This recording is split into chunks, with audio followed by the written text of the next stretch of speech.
So we're here in Lady Londonderry's sitting room at Mount Stewart in County Down in Northern Ireland and doing quite unusual history.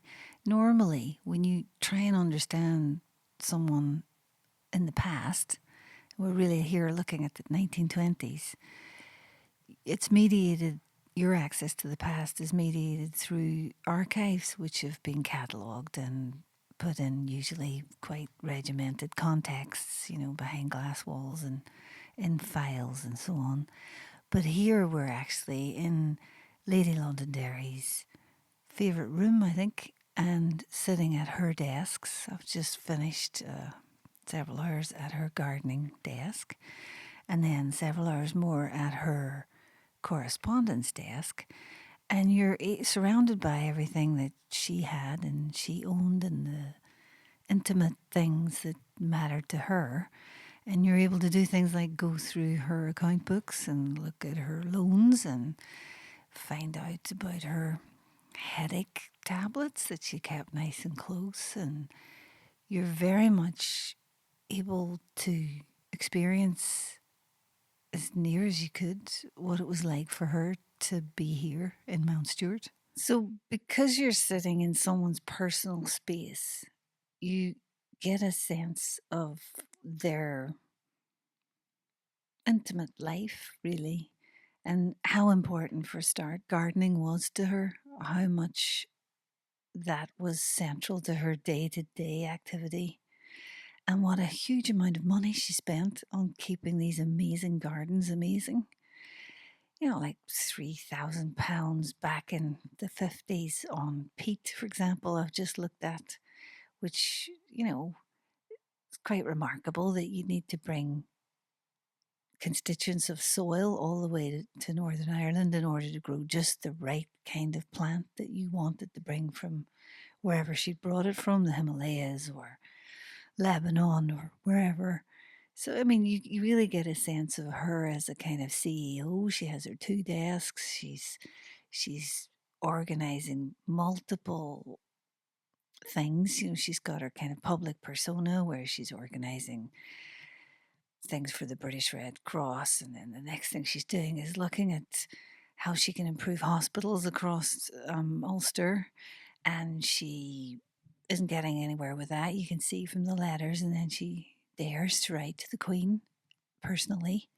And she's aware that that's a bit of a line cross, but she does it anyway. Or the draft of the letters there, I assume that the actual one got sent. But she's clearly somebody who feels she has agency, that when she sees a problem, like soldiers needing physiotherapy, ex-soldiers in Ulster, she can lift her pen, she can act, she can do things. She's not in any sense this passive lady from the past. She's someone who really feels that she can make it happen. And here she is with her two desks and surrounded by her books and entertaining prime ministers and leading intellectuals. And, she's someone very much of her time, but also constitutive of how things are going to be or could be, certainly within her world. So the two desks, she's like a lot of women. She's got multiple stuff going on simultaneously. She's got family stuff happening, family letters, pictures of her swimming in the pool and of her daughter and the grandchild and little pony and traps for the grandchild and all that kind of family intimate stuff. And then she's got her wider socio-political activities where she's corresponding with everyone from Winston Churchill to Ramsay MacDonald. She's got this wider persona, but then at the same time, this is very much a female, to me anyway, it's a female house and a female space. And the garden is ever present. The garden connects to the interiors. And if you compare it, say, to Clandyboy, which is 10 miles away and another um, important house for the empire, really, it's a much more female space. It's full of family pictures, pictures of children, pictures of loving family. Whereas if you go to Clandyboy, it's the first thing you're greeted with is weapons and examples of the material artifacts of daring do. And it's a much kind of more angular metal space than this one, which is soft fabrics and nice wood and curtains. And I know she spent a lot of money on curtains and electric light and so on. You know, this is a much more, I suppose you could say, conventionally female space, or one where a woman has been allowed to express herself. I think that comes across pretty strongly. With the gardens, I see the gardens as much an archive as any other record. Really, I see this as something that she invested time, money, creativity, and she built teams to create it.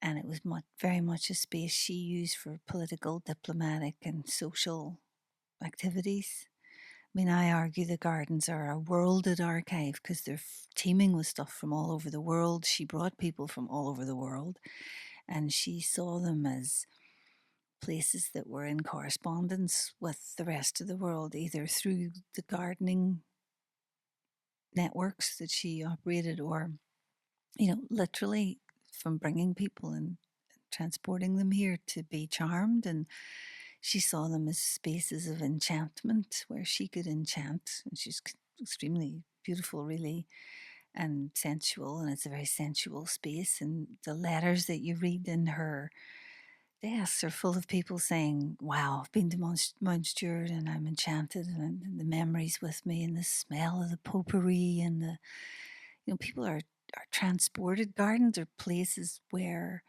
you control maybe a world that you can't control that's outside the garden. You know, gardens fundamentally are about fences and parameters and boundaries, and what's inside is materially different from what's outside. And I think that's happening here. She creates multiple garden rooms that are all speaking to different needs that she's got to express herself or to communicate with those that she allows into this space. So I see them as worlded archives, you know, places where we can learn about the past through living plants and sculpture and ratios and aesthetics. And you know, they might move, they might be dynamic, but I see that as a plus, whereas this house is static and it's being preserved and conserved, whereas the garden always breaks free of those shackles. It's alive. And when she lived in this house, Edith was always moving things, changing stuff, replacing things. You can tell from the her checkbooks, you know, she's always at it. She's always doing stuff. And the garden keeps that spirit alive, whereas the whole process of commemoration and preservation tends to make static what was actually really dynamic. So I'm drawn to the gardens as a way of understanding her and her time in a way that I'm not to the inside, you know, because you can't relax in it. It belongs to the National Trust. There's a historic family here also, and they have their own space. But the garden, I think, is more of an index to her time and herself and her dreams and aspirations. And but I suppose it really depends if that's what interests you about a person. To me, I'm as interested in what she aspired to as what she was, in inverted commas, you know, what she was understood to be.